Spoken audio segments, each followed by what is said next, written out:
Good morning, everyone. Welcome to the Development Review Committee meeting. This is a special meeting on Tuesday, February 9th. So we're going to call the meeting to order. So to begin, before we get started, however, just as a reminder, if you'd like to participate in this morning's meeting by speaking over the phone, you'll need to email in your phone number to planning@cityoflaverne.org.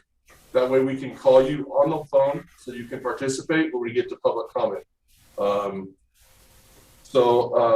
Also, I want to, if you do want to speak, please remember to try to keep it to 3 minutes so we can accommodate everybody. And as a reminder, the Development Review Committee this morning is the first of the hearings for this specific project. And that means that we'll be making a recommendation on the Planning Commission, which has their meeting on Wednesday, February 24th. And then they'll be making a recommendation onto the City Council, which right now is slated potentially for Monday, March 15th. So this is a recommending body. We do have some approvals here this morning to consider, but ultimately they're all contingent upon the City Council's ultimate approval of the project. And I do want to make note, and I know Kenneth is going to talk about this later, but we have received roughly 40 comments from 40 residents in the city regarding this project via email. So far, we only have one request to speak over the phone. So with that, we're going to call the meeting to order, like I said again, and with self-introductions. My name is Eric Scher. I'm the Community Development Director. Cody Howing, Deputy City Engineer. Anthony Ciotti, Deputy Director of Public Works. Candace Bocock, Principal Planner. Okay, so with all that out of the way, this is the time set aside on the meeting for public comment on anything that's not on the agenda. And so if you had any comments, those were instructed to be sent in prior to the meeting, and we have not received any. So we're going to open the public comment and close it, as I do not have any emails requested at this time. So next on the agenda is the approval of minutes from January 5th, 2021. Do I have a motion to approve? Motion to approve. Second. All those in favor? Aye. Aye. Okay, minutes are approved. Next up is the actual project on today's agenda. We only have the one item. This is for Amherst Residential Development, 2820 Amherst Street. Case numbers, there's lots of case numbers, so I'll let Candace talk about those in a little bit. But with that, Candace has her report. So like Eric said, there are a lot of case numbers that we're going to go through for this project at 2820 Amherst Street, which is the request to construct 42 detached single-family homes. The applicant, Matt Waken with MJW Investments, LLC, is proposing to develop these 42 homes, single-family homes, on a portion of city-owned property. The properties are currently zoned PR3D and are designated low-density residential in the general plan. In January of 2018, the City Council embarked on a financial sustainability study for the city, identifying different revenue generators to ensure that the city had a plan to address increasing costs. Through this process, the City Council agreed to sell a portion of the land that's currently leased to a commercial nursery at 2820 Amherst. In October of 2018, the city conducted an appraisal of the property and presented the appraisal to the council in December. In March of 2019, the city released a request for proposals to residential developers, with the city receiving 5 different proposals from developers. After receiving the proposals, the city council elected to proceed with MW Investment Group, LLC, on entering a purchase and sale agreement for the 5.6 acres of land. On February 24th, 2020, an application was submitted for the development of the 42 homes, with the northeast portion of the property remaining occupied by the city-owned and operated Amherst groundwater treatment plant. Sorry. There are a total of 6 applications associated with this project, and the first one we will talk about is the precise plan review application, 17-20 PPR. The proposed project includes a circular interior private street with 42 single-story, single-family homes. All of the homes will have private outdoor spaces, 2-car garages, and driveways to accommodate 2 cars, and on-street parking. with the open space area as well on Amherst. The 42 homes range in size from 2,000 square feet to 2,400 square feet of living space, with up to about a 418 square foot garage area. There are a total of 2 plan options, both being 2-story, featuring a Santa Barbara style or craftsman style architecture. The Santa Barbara elevation features a light sand stucco, gable vents, window sills, corbels, concrete tile roofs.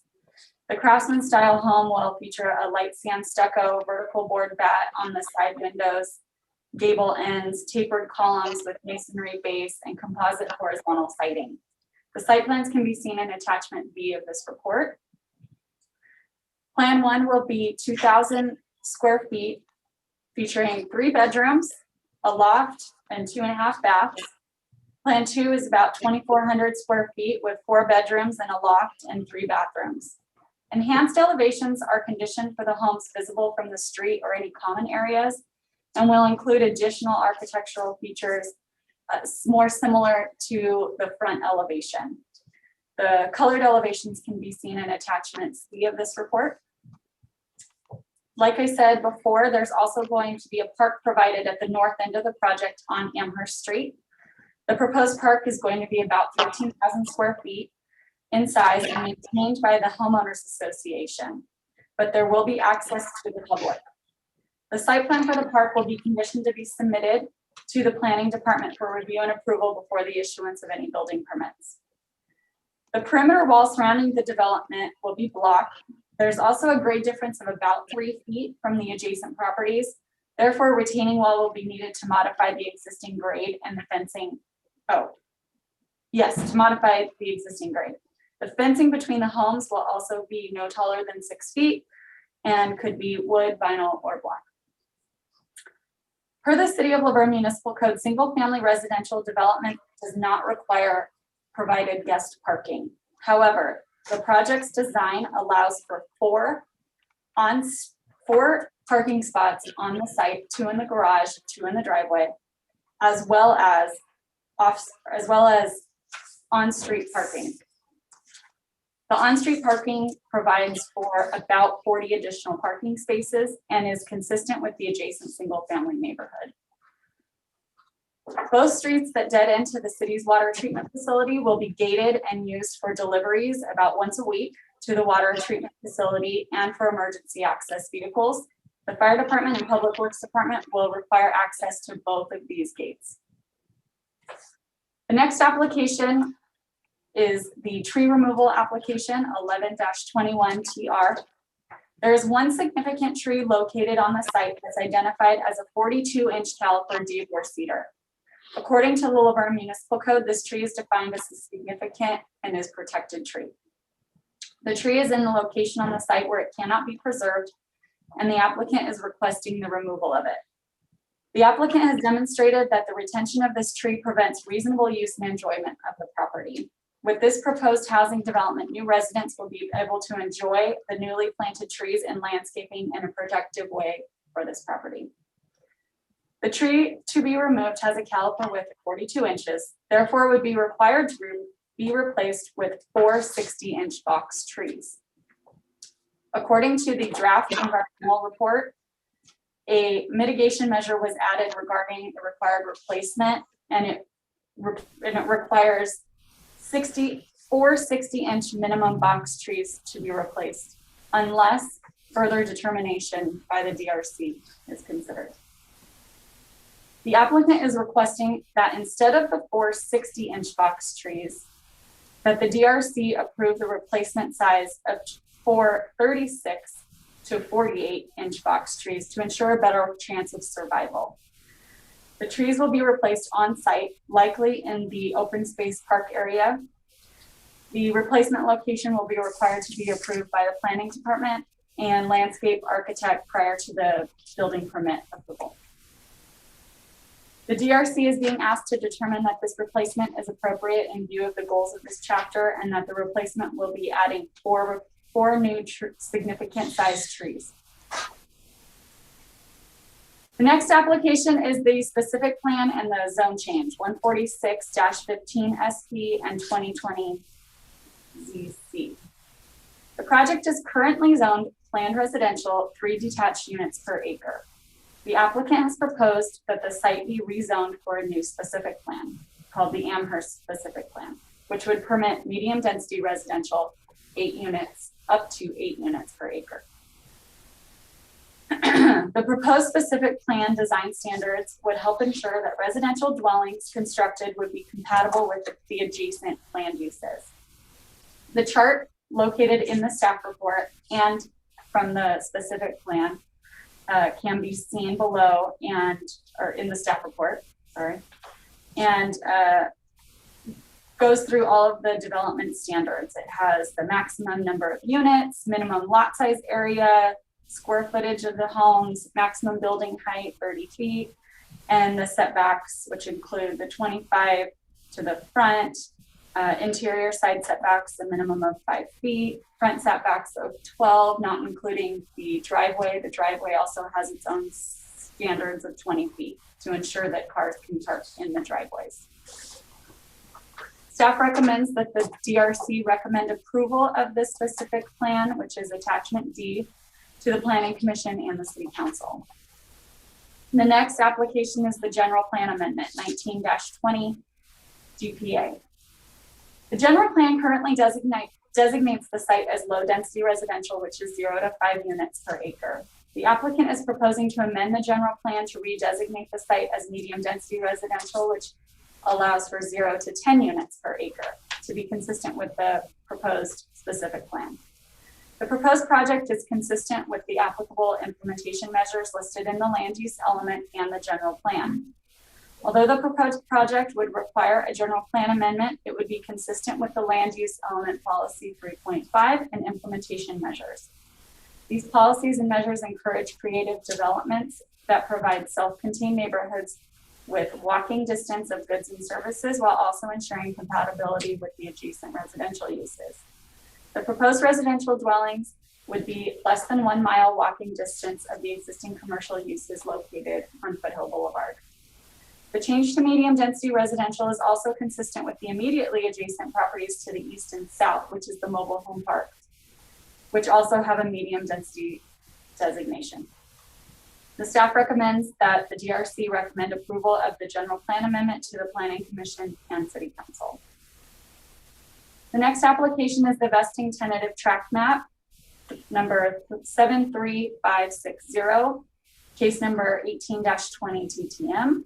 The proposed tentative tract would allow for the 5.6 acres to construct 42 homes to be sold as individual lots. The development will have an HOA, which will be responsible for the common area landscape maintenance and the private streets. Each lot ranges from 3,400 square feet to about 7,000 square feet, with Lot B dedicated as the recreational open space. The vesting tentative tract map prepared for the Amherst specific plan area will be in accordance with Chapter 16 of the Woburn Municipal Code, the Subdivision Map Act, and the Subdivision Map Act, which requires approval of the Planning Commission and City Council. Staff recommends that the Development Review Committee recommend approval of the vesting tentative tract map to the Planning Commission and the City Council. The proposed development is compatible with the surrounding land uses. The adjacent property to the west and south is zoned mobile home park, and the properties to the north and east are single family homes. This development will serve as a transition from the mobile home park zone to the PR3G zone. Also, of the 331 spaces in the adjacent Twin Oaks mobile home park, approximately 10 of those spaces are directly adjacent to the project. There are rear setbacks of at least 15 feet, as well as landscape buffers for the perimeter homes, making the impact to those 10 mobile homes minimal. Like Eric had said before, we did receive about 40 comments regarding the project. They were all included in the DRC staff report, and the ones that we received after that were also included for your review. The There was extensive environmental review for this project. The city released a request for proposal for an independent environmental consultant to conduct an environmental review for the project to comply with the California Environmental Quality Act standards. 4 proposals were received and Rincon Consultants was selected for this project by the city. Rincon completed the initial study for the project, which identified the need for an environmental impact report. A notice of preparation of the EIR was released on October 2nd, 2020, and solicited comments on the proposed project and environmental review. The draft EIR was released for public review and comments on December 17th, 2020, with comments that were due by February 1st. Staff finds that with certain mitigation measures, the project will not have a significant impact on the environment, with the exception of traffic impacts related to vehicle miles traveled, or VMT analysis. The mitigation measures included in the EIR are tribal monitoring, paleontological resource management, noise control during construction activities, archaeological evaluation, and the tree replacement requirements. The city has adopted VMT thresholds for land use project screening, which can be used to screen out projects that are expected to generate a low VMT out from a further transportation analysis. Based on the city's thresholds, projects generating less than 110 trips daily can be screened out. Since the project is projected to generate 299 new trips, including 30 new trips in the AM peak hour and 41 new trips in the PM hour, it would not meet this criteria. The project would result in a VMT rate which exceeds the VMT thresholds.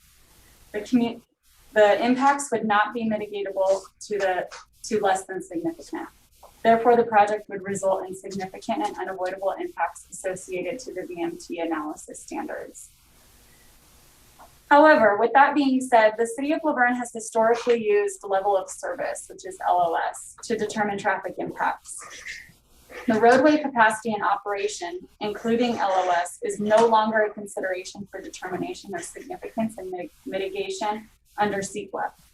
A summary of the project's effects on roadway capacity is provided in the draft EIR, including a description of traffic flow based on several factors such as speed, time of day, travel time, delay, and the freedom to maneuver. The traffic impact analysis evaluated the potential project-related traffic impacts by 7 key intersections, which you can see in the draft report, in the vicinity of the project, and concluded that the project does not result in operational impacts related to LOS, which is typically what was used by the city in the past. In addition, although not proposed as part of the project, the city has received scoping comments indicating support for and opposition to the reopening of Bodwin Street intersection at Williams Avenue. And based on the draft EIR, the project does not require the reopening of this intersection. And any consideration of the opening or reopening of Bodwin Street intersection at Williams Avenue would involve city council consideration outside of this proposed project. The draft environmental impact report is attached for the DRC's reference as attachment E. Per the City of Laverne Municipal Code noticing the projects, we did notice 300, actually more than 300 feet. We went to the 800 feet because we realized there were a lot of residents that were concerned about this project. So we extended it from 300 to 800 feet. And the notice of preparation for the environmental impact report was also posted on the city's website, published in the Daily Bulletin for everyone to be aware of. The city was prepared to have the in-person workshop as we typically do with the public on March 18th of 2020. However, as a result of the COVID-19 pandemic, these types of meetings were not allowed and are still not allowed to occur under state and county orders. So as an alternative, staff created a dedicated webpage on the City of Laverne's website, which included the background of the project, relevant documents, a video provided by the applicant, and a question and answer section on the main issues raised by the public about the project. That still remains up. All new documents are loaded to that website. So if you have any concerns about any of the project, you should visit the website for all of that information.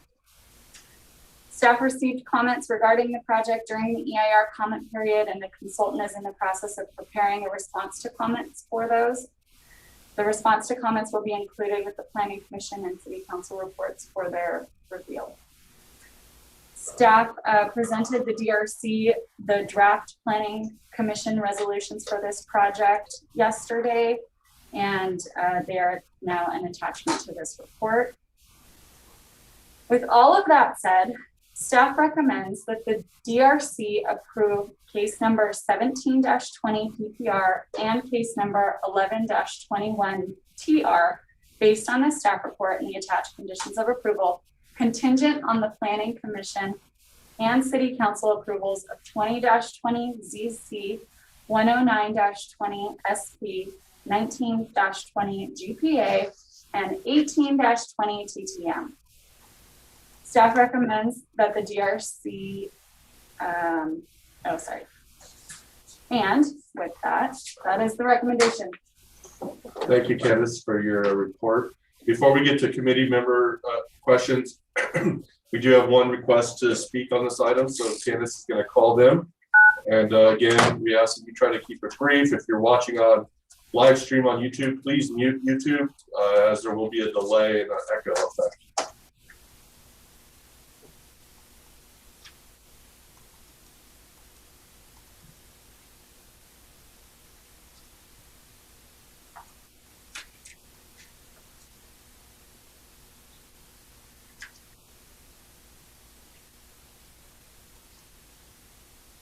Jeff,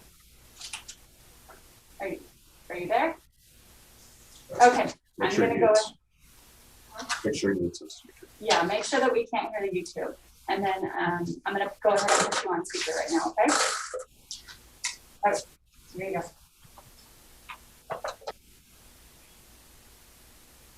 All right. Hello. Yeah, hi. My name is Jeff Allred. I've been a resident at 4204 Pepperdine Court, across the street from the project. Since 1986, I'm 35 years. And I've got I sent an email summary yesterday, one page. I don't know if you have it in front of you. Yes. Can they hear me? Yes, they can hear you, and they do have your letter. Okay, well, my request is, and on behalf of myself and my neighbors, is that the DRC not take action today, that it be temporarily delayed. We believe it's inappropriate for the DRC to advance at this point because you want to have additional dialogue with city staff as well as the developer, Mr. Wiggins, based on the three reasons cited in my email. Okay.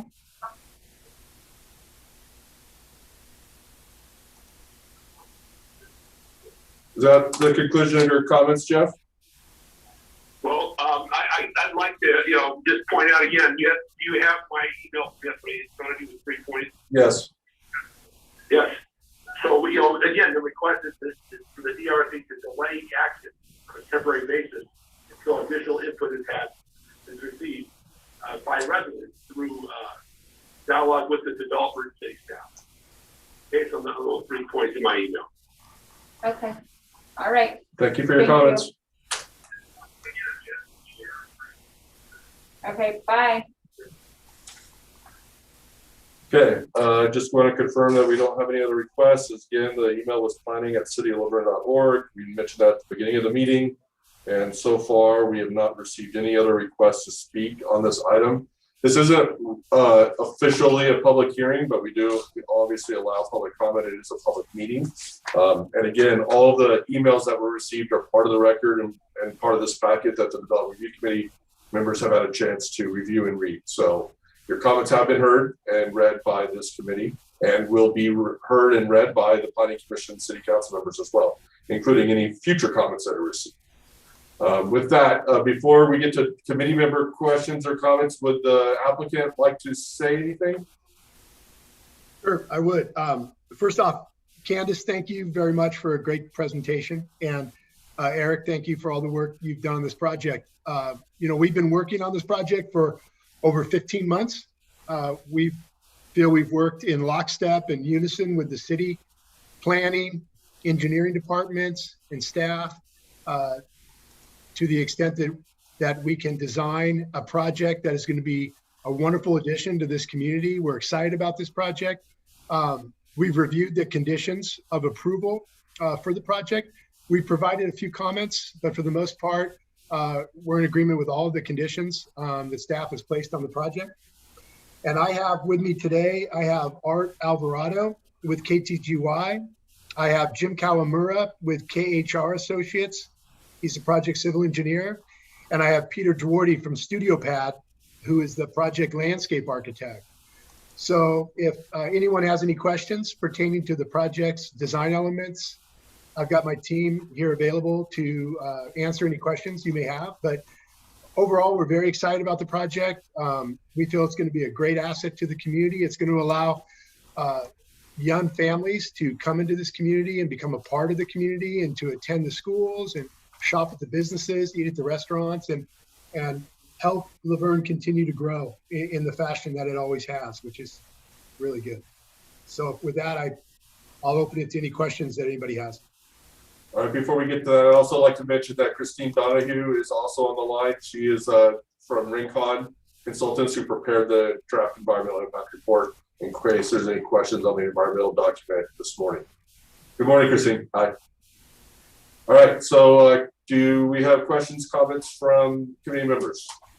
There's another public comment. Oh, we received another request. Okay, before we get to that, we will call one additional person who just emailed in. She didn't learn. Do you see it? Yes. Do you have? I don't have it. All right. Oh, here it is. You got it.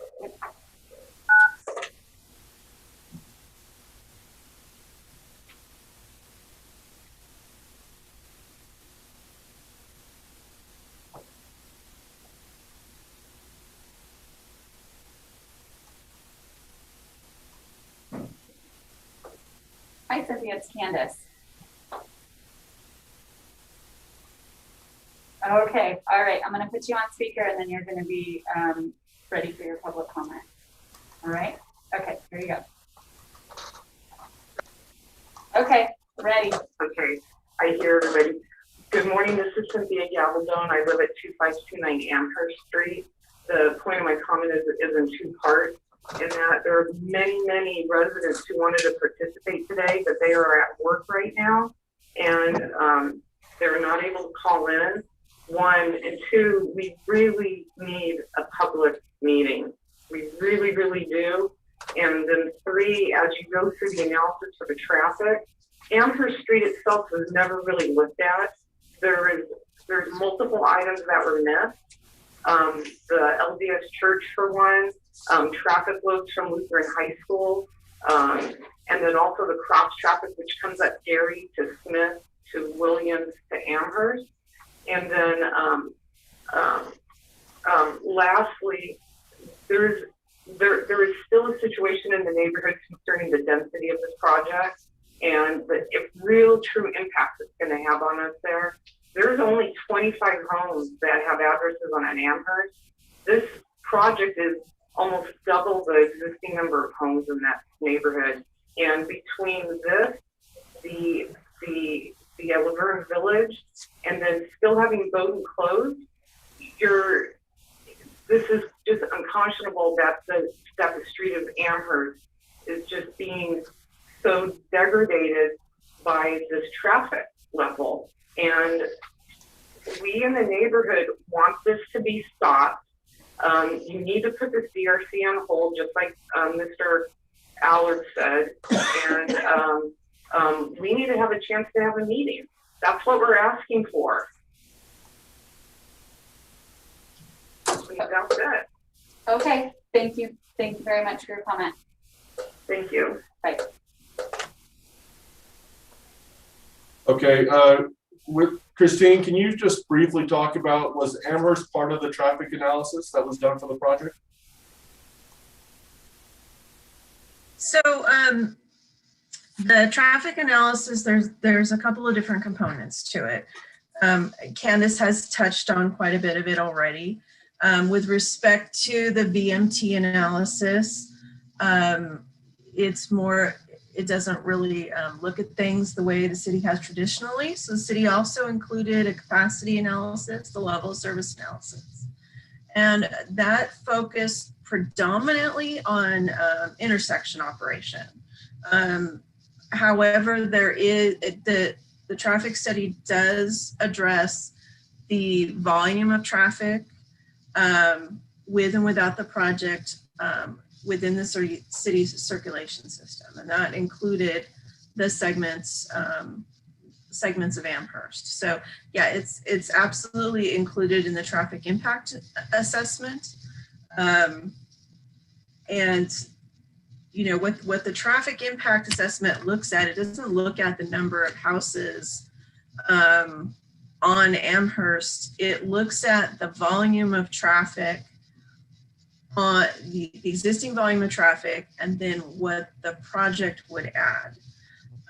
And it looks at intersection operation as a result of that.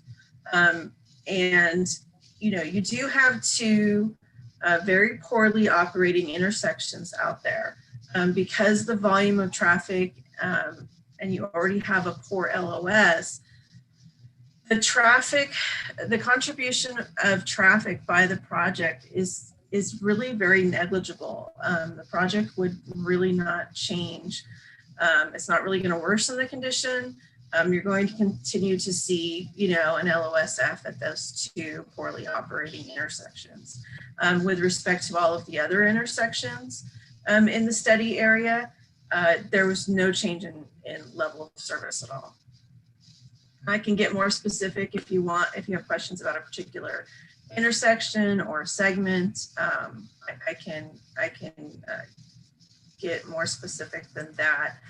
One thing I will add, I did send Candace some specific numbers last night. So for instance, on Amherst between Bradford and Williams, the traffic will, the existing ADT is 1,100, ADT being average daily trips.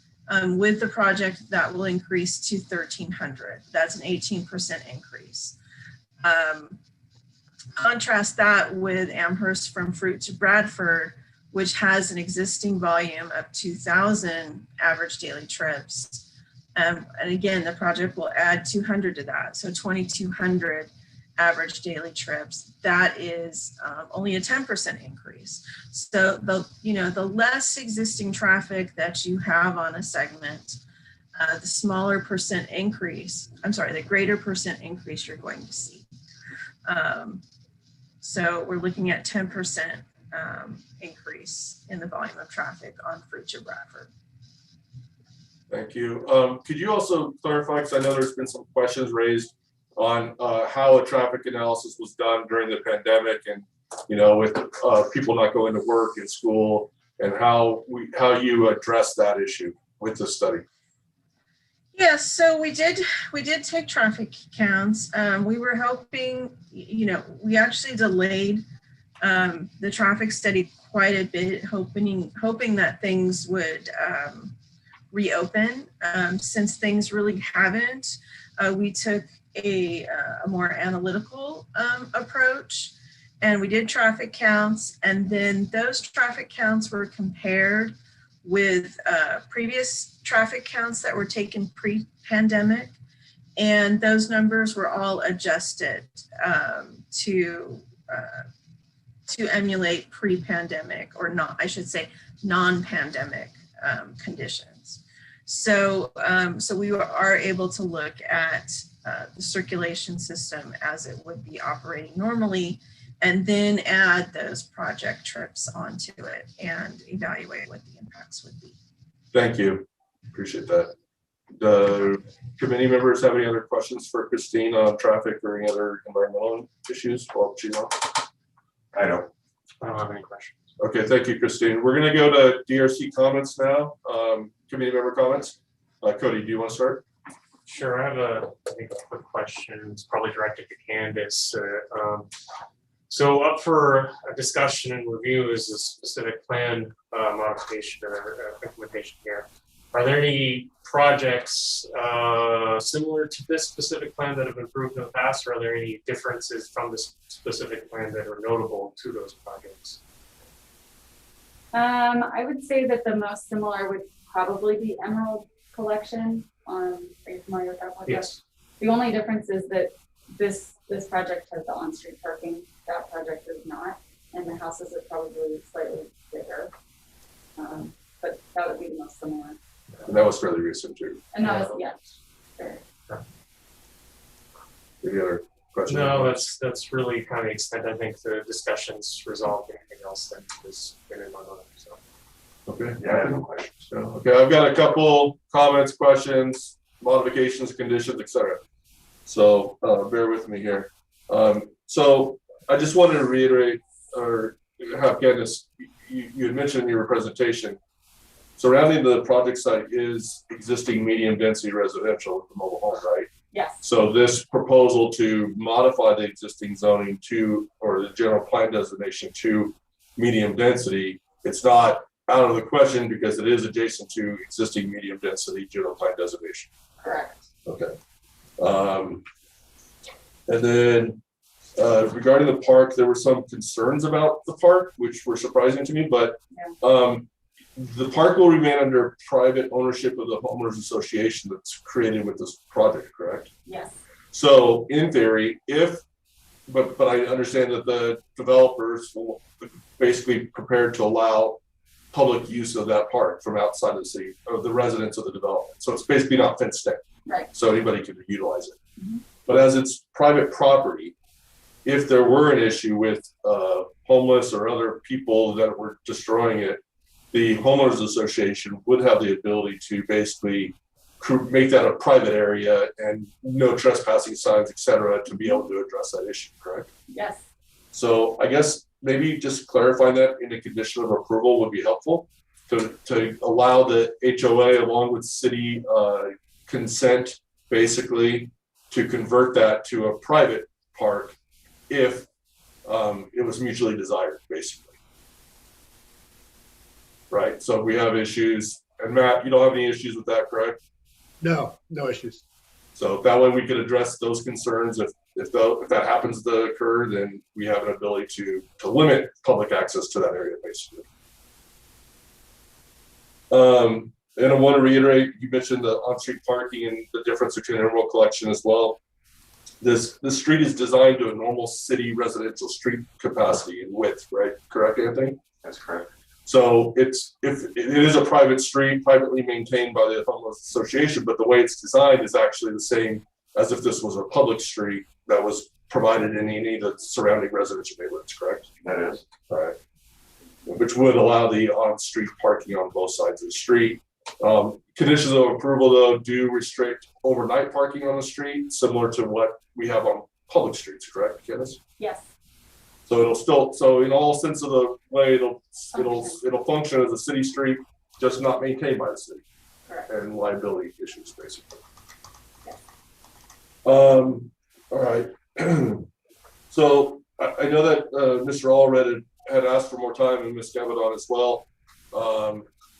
So as he stated, the application was filed basically a year ago, February 24th, I think, Yes. 2020. And then we noticed the neighborhood of the environmental and the project really back in October. Yeah. So there's been 5 months of time that people have been able to visit the website, which is, you mentioned it, but you mentioned the website, but not the address, I think. Oh. So the public can review all these documents and details about the project at cityoflaverne.org/Amherst. If you go to that website address, that's where all the documents are listed. And that's where we directed people back in October, and then updated that later after we received the initial comments on the initial study with questions and answers, which I think were helpful in maybe dispelling some of the rumors and false information that have been spread in the community through flyers and emails and other sources, correct? Yes.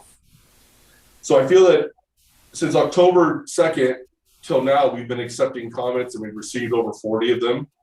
I feel that there's been enough time for people to have information and submit questions, comments, concerns about this through that process. And so I don't feel that there's really a reason to delay this project. It's been delayed in the sense that we were holding off on having the public workshop back in March, hoping that in the next couple of weeks or months that we would be able to have that. And when it got clear that that wasn't going to be anytime soon, there are limitations on the city's ability to delay a project and review. We actually, under state law, have a responsibility to proceed with a project, so that way the developer is not at a hindrance of just the city stalling it, basically.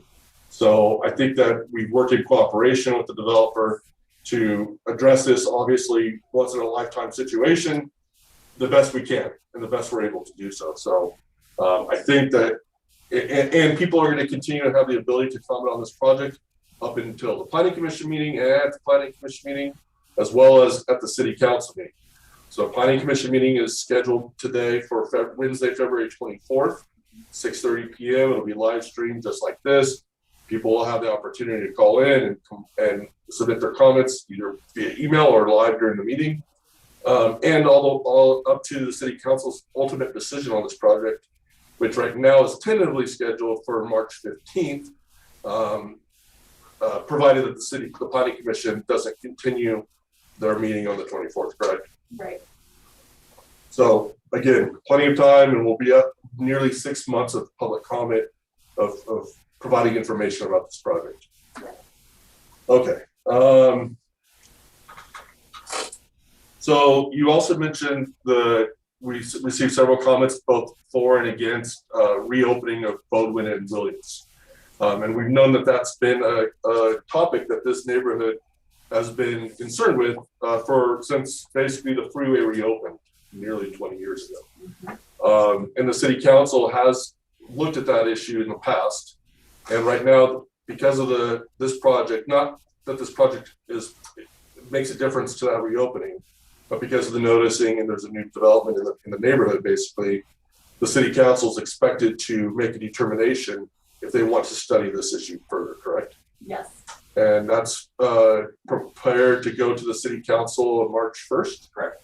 So the city council will be considering studying the reopening of this intersection separate from this project at their March 1st meeting, which the community is welcome to participate in, provide comments on, etc. So if that issue is something that you're interested in, then you will have an opportunity to address the council, to ask them to study it or not, or keep it closed, whatever. But the council will be tasked with that decision separate from this project. All right. So in terms of conditions of approval, so first on the tree replacement application, I understand that the developer is asking for a smaller tree size based on the ability for those trees to have a better chance of surviving, which I'm agreeable to, but I think that if we're going to reduce the size, we should increase the number. Okay. So my recommendation is that we go from 4 to 6 trees at that size to accommodate the smaller tree size, but provide basically what the intent of the code was by increasing the number. Matt, do you have any concerns with that? No. Okay, thank you. So the tree replacement is referenced in mitigation measure bio 1, which basically just calls on DRC basically recommendation, but you don't have a specific condition of approval on the tree replacement. So I'd recommend that we add a condition of approval that specifically states that the tree removal application is approved with the caveat of replacement of 6 trees on the, 30 to 48 inch size as proposed. So that way we clarify that as a specific condition of approval. Condition number 28 cites the city of San Dimas as an approving body for an encroachment permit. I think that was probably a carryover from previous projects. So modify condition number 28 to remove the city of San Dimas as they don't have any jurisdiction here. And then you mentioned landscape buffer on the perimeter of the project, basically the rear yards, but there really isn't a condition that talks about that. So is that something that normally we don't condition the landscaping of rear yards, but in this case, are you proposing that we specifically condition that for some kind of planting on the rear properties by the developer in advance of the homes being sold? I think it would be a good idea to add that condition. The developer said that they would do that, but to add it so it wouldn't get missed would be. So we're talking about planting of trees basically along the Screening. perimeter walls to provide additional screening above the height of the 6 foot wall. Yes, along the mobile home park. Along just those two sides or all three sides? Basically the east, west, and south, where you have single family. There is, so it could be the entire So perimeter. not necessarily, excuse me, around the water treatment plant, but around existing residential uses. Yeah, existing residents. Okay, so Matt, would you have any concerns about adding a condition specifically about the planting of trees along the perimeter adjacent to residential uses? No, we had actually planned on that anyway for the purposes of both our project and the neighboring homeowners. So that's something we want to do. So we're happy to do it. Okay, we'll just memorialize it as a specific condition of approval then, that way as well.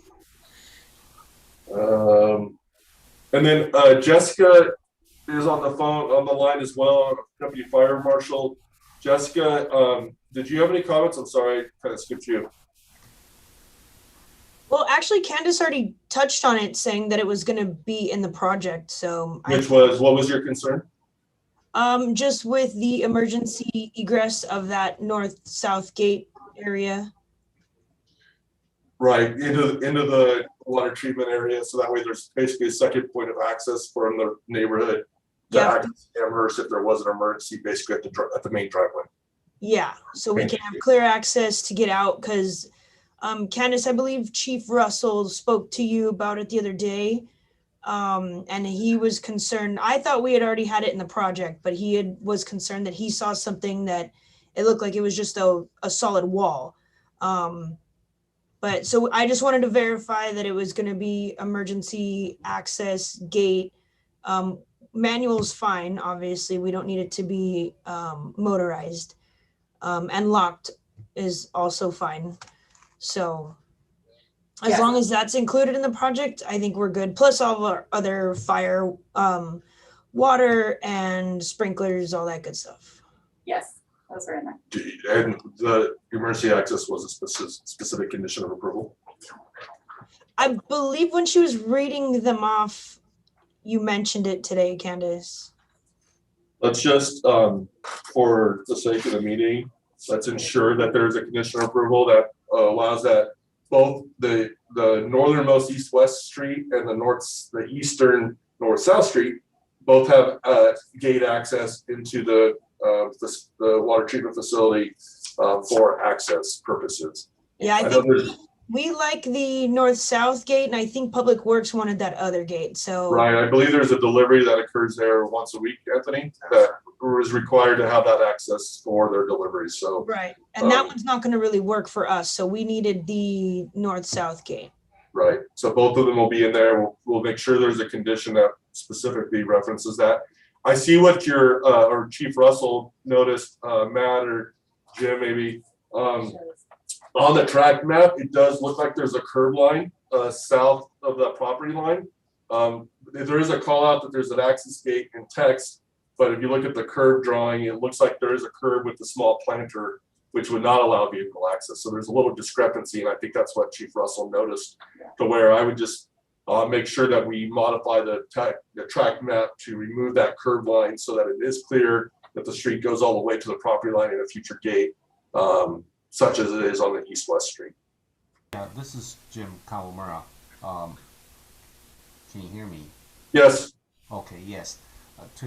Well, perhaps reiterate what has already been said. We had that gate, the one on the easterly street, the north-south gate, put in specifically on day one because the fire department wanted that type of access to go through to Laverne, so that there would be two ways to get into the site.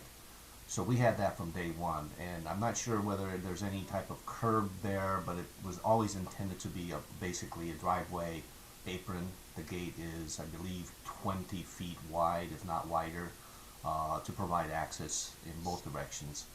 The second gate access, which is off of the northern east-west street, that one was specifically put in for the water treatment facility deliveries that happen about once a week, so that the vehicles, the trucks that come into the site could come in as they do currently from the driveway on Amherst, pull into the site and back up to the location that they need to be in order to basically deliver their materials.